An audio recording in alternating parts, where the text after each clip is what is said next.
ನಮ್ಮನ್ನ ಲೂಟಿ ಮಾಡ ಹೊರಟ ಆ ದುಷ್ಟಕೂಟ ಭಯಾನಕವಾಗಿ ರಣತಂತ್ರ ರೂಪಿಸುತ್ತೆ. ಆ ದುಷ್ಟಕೂಟ ಭಯಾನಕವಾಗಿ ರಣತಂತ್ರ ರೂಪಿಸುತ್ತೆ ಅನ್ನೋ ಕಾರಣಕ್ಕೆ ನಾವು ಸೂಪರ್ ಆಗಿ ಪ್ರತಿತಂತ್ರ ರೂಪಿಸಿದ್ವಿ. ಆದರೆ ಈ ಬಾರಿಯ ಪ್ರತಿತಂತ್ರ ನಿಜವಾಗ್ಲೂ ನಮಗೆ ಪ್ರತಿಫಲ ಕೊಡ್ತಾ ಅಥವಾ ಅದೇನಾದರೂ ನಮ್ಮ ಪ್ರಾಣಕ್ಕೆ ಕುತ್ತು ತಂದಿತಾ? ಹೇಳ್ತೀನಿ ಬನ್ನಿ.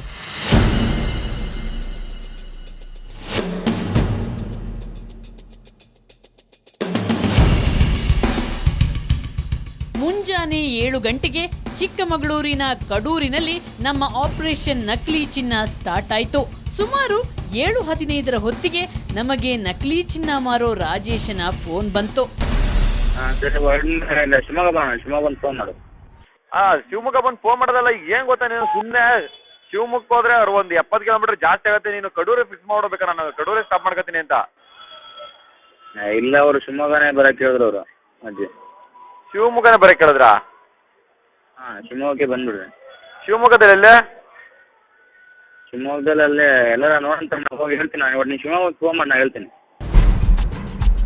ಮತ್ತೆ 9:30ಕ್ಕೆ ಫೋನ್ ಮಾಡುವುದಾಗಿ ತಿಳಿಸಿದ ಆತ ಫೋನ್ ಸ್ವಿಚ್ ಆಫ್ ಮಾಡಿಟ್ಟ. ಸುಮಾರು 11:30ಕ್ಕೆ ಕಾಲ್ ಮಾಡಿದ. ನಾನು ಬರಕ್ ಮತ್ತೆ ಲೇಟ್ ಆಯ್ತಲ್ಲ, ಅದಕ್ಕೆ ನಾನು ಸ್ವಿಚ್ ಮಾಡ್ಕೊಂಡು ಬಂದೆ. ಸರಿ, ಫೋನ್ ಏನ್ ಗೊತ್ತಾ, ಒಂದು ವಿಷಯ ಹೇಳ್ತೀನಿ. ಫೋನ್ ಸ್ವಿಚ್ ಆನ್ ಇಡು, ನಾನು ಫೋನ್ ಮಾಡಿ ಏನು ಎತ್ತ ಕೇಳ್ತೀನಿ ಅಂತ ಹೇಳಿದೀನಿ. ಅದನ್ನ ಮಾಡಲ್ಲ. ಎಲ್ಲಿದೆ ಹೇಳು ಈಗ? ಅಣ್ಣ ಈಗ ಇದ್ರ ಹತ್ರ ಇದ್ದೀನಿ. ಯಾವ್ದೋ ಊರು ಒಳಲೂರು ಅಂತ ಇದೆ, ಇಲ್ಲಿ ಅಲ್ಲಿ ಅಲ್ಲೇ ಹೇಳ್ಕೊಂಡಿದೀವಿ. ಒಳಲೂರು ಬರ್ಬೇಕು ಈಗ. ಒಳಲೂರಿಗೆ ಬನ್ನಿ. ಪ್ಲಾನ್ ಬದಲಾಯಿಸಿದ್ರು ದುಷ್ಟರು. ಮೊದಲು ನಮ್ಮನ್ನ ಕಡೂರಿಗೆ ಬರ ಹೇಳಿದ ಆರೋಪಿಗಳ ತಂಡ ಈಗ ನಮಗೆ ಶಿವಮೊಗ್ಗದ ಹುಳಲೂರಿಗೆ ಬರಲು ಹೇಳಿತು. ಈ ದುಷ್ಟಕೂಟ ಕೆಲಸ ಮಾಡುವ ರೀತಿಯೇ ಹೀಗೆ. ಪ್ರತಿ ಬಾರಿ ಸ್ಥಳಗಳನ್ನ ಬದಲಾಯಿಸುತ್ತಾ ಹೋಗುತ್ತೆ. ಅವರ ಸೂಚನೆಯಂತೆ ನಾವು ಶಿವಮೊಗ್ಗದ ಹುಳಲೂರಿಗೆ ಹೊರಟೆವು.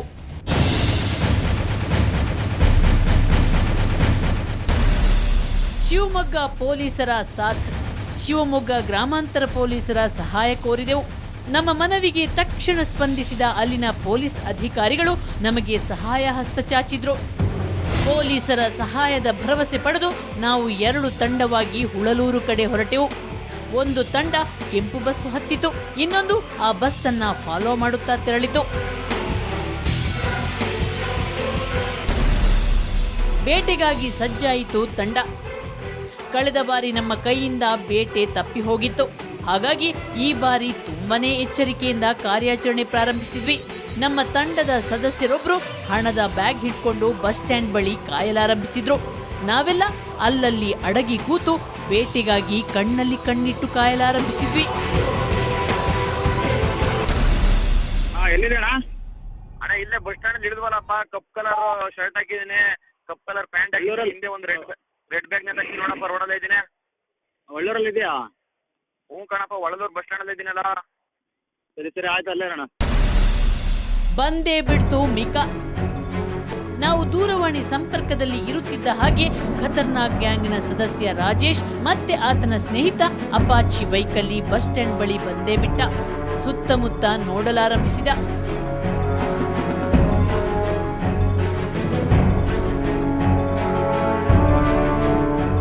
ಆದ್ರೆ ಅದ್ಯಾಕೋ ಆತನಿಗೆ ಅನುಮಾನ ಕಾಡಿತು. ಪೊಲೀಸರ ಉಪಸ್ಥಿತಿಯ ವಾಸನೆಯೂ ಬಡಿಯಿತು. ನಮ್ಮ ತಂಡದ ಸದಸ್ಯರನ್ನ ಭೇಟಿಯಾಗೋ ಬದಲು ಆತ ಮತ್ತೆ ಪ್ಲಾನ್ ಚೇಂಜ್ ಮಾಡಿದ.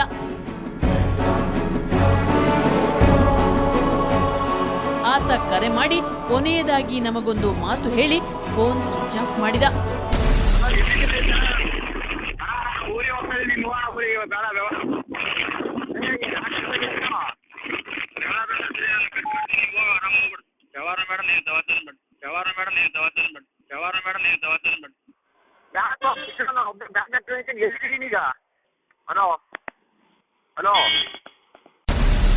ಅದೊಂದು ವಿಚಿತ್ರ ಬೇಟೆ. ಮತ್ತೆ ನಮ್ಮ ಬೇಟೆ ಕೈ ತಪ್ಪಿತು. ಮತ್ತೆ ನಮ್ಮ ಕಾರ್ಯಾಚರಣೆ ಫೇಲ್ ಆಯ್ತಲ್ಲ ಅಂತ ನಿರಾಸೆಯಿಂದ ಮುಳುಗಿದ್ವಿ. ಆದ್ರೂ ಆತ ಎಲ್ಲಿಗೆ ಹೋಗಿರಬಹುದು, ನೋಡಿಯೇ ಬಿಡೋಣ ಅಂತ ನಿರ್ಧರಿಸಿ ಆತನನ್ನ ಚೇಸ್ ಮಾಡ್ತಾ ಹೊರಟ್ವಿ. ನಾವು ದಾರಿಯಲ್ಲಿ ಹೋಗುತ್ತಿದ್ದಾಗ ದಾವಣಗೆರೆಯ ನ್ಯಾಮತಿ ಪೊಲೀಸ್ ಠಾಣಾ ವ್ಯಾಪ್ತಿಯ ಚೀಲೂರು ಬಳಿ KA-14 EB 5072 ಅಪಾಚಿ ಗಾಡಿ ಅಪ್ಪಚ್ಚಿಯಾಗಿ ರಸ್ತೆ ಬದಿಯಲ್ಲಿ ಬಿದ್ದಿತ್ತು.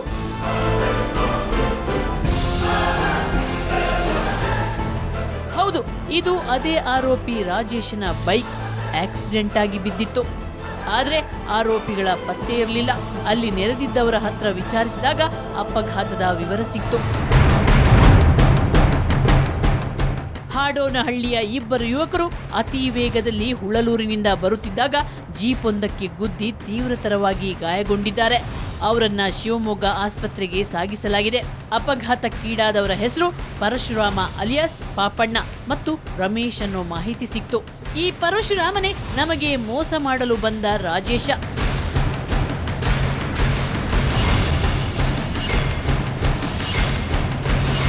ಇವರ ಬಗ್ಗೆ ಇನ್ನಷ್ಟು ಮಾಹಿತಿ ಸಂಗ್ರಹಿಸಲು ನಾವು ಹಡೋನಹಳ್ಳಿಗೆ ಹೊರಟ್ವಿ. ಅಲ್ಲಿನ ಮಂದಿಯನ್ನ ವಿಚಾರಿಸಿದಾಗ ಗೊತ್ತಾಯ್ತು ಈ ಪರಶುರಾಮ ಕೊರಚರಹಟ್ಟಿಯ ನಿವಾಸಿ ಅಂತ. ಆತನ ಮನೆ ಮುಂದೆಯೇ ನಿಂತು ಮಾಹಿತಿ ಕೇಳಿದ್ರೂ ಕೂಡ ಯಾರೊಬ್ರು ಯಾವ ಮಾಹಿತಿ ಕೊಡಲು ಸಿದ್ಧರಿರಲಿಲ್ಲ. ಮನೆ ತೋರಿಸಲು ಹಿಂಜರಿಯುತ್ತಿದ್ರು. ಪರಶುರಾಮನ ತಾತ ಅಂತೂ ತಲೆ ನಾಟಕ ಆಡಿದ್ರು.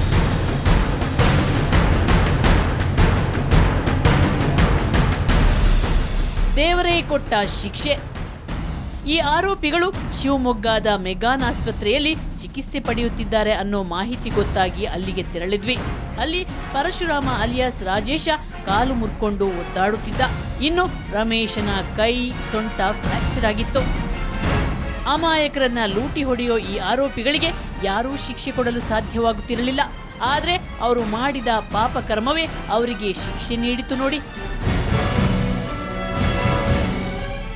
ಆರೋಪಿಗಳ ಬಗ್ಗೆ ಪೊಲೀಸರಿಗೆ ನಾವು ಮಾಹಿತಿ ನೀಡಿ ಮುಂದಿನ ಕ್ರಮಕ್ಕೆ ಒತ್ತಾಯಿಸಿದ್ವಿ.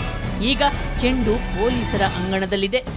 ಆದ್ರೆ ನೀವು ಮಾತ್ರ ನಿಧಿಯಾಸೆ ತೋರಿಸಿ ಮೋಸ ಮಾಡುವ ಗ್ಯಾಂಗ್ನ ಬಗ್ಗೆ ತುಂಬಾನೇ ಕೇರ್ಫುಲ್ ಆಗಿರಿ. ಅದರಲ್ಲೂ ಈ ಕೆಳಗಿನ ಸ್ಥಳಗಳಿಗೆ ಹೋಗುವಾಗ ಮೈಯೆಲ್ಲ ಕಣ್ಣಾಗಿರ್ಲಿ. ದಾವಣಗೆರೆಯ ಚೆನ್ನಗಿರಿ ತಾಲೂಕಿನ ಹೆಬ್ಬಳಗೆರೆ ಹಾಗೂ ನಲ್ಲೂರಿನಲ್ಲಿದ್ದಾರೆ ಖದೀಮರು.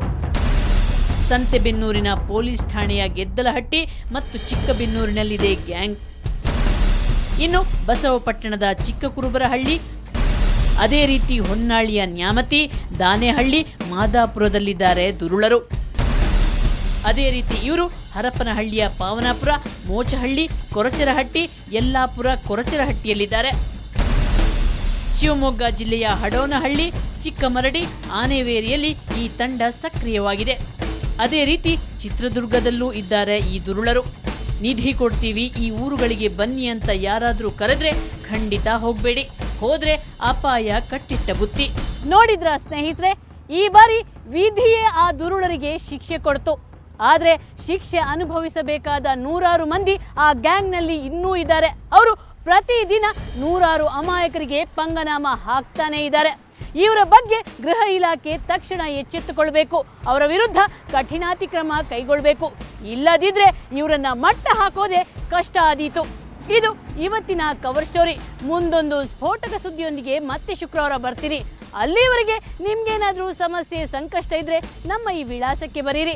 ಕವರ್ ಸ್ಟೋರಿ ವಿಭಾಗ ಸುವರ್ಣ ನ್ಯೂಸ್ 24/7, ನಂಬರ್ 36, ಕ್ರೆಸೆಂಟ್ ರಸ್ತೆ, ಶಿವಾನಂದ ಸರ್ಕಲ್, ಬೆಂಗಳೂರು 1. ನಮ್ಮ ಇಮೇಲ್ ವಿಳಾಸ coverstory@suvarnanews.in. ನೇರ, ದಿಟ್ಟ, ನಿರಂತರ ಸುದ್ದಿಗಾಗಿ ನೋಡ್ತಾರೆ ಸುವರ್ಣ ನ್ಯೂಸ್ 24/7.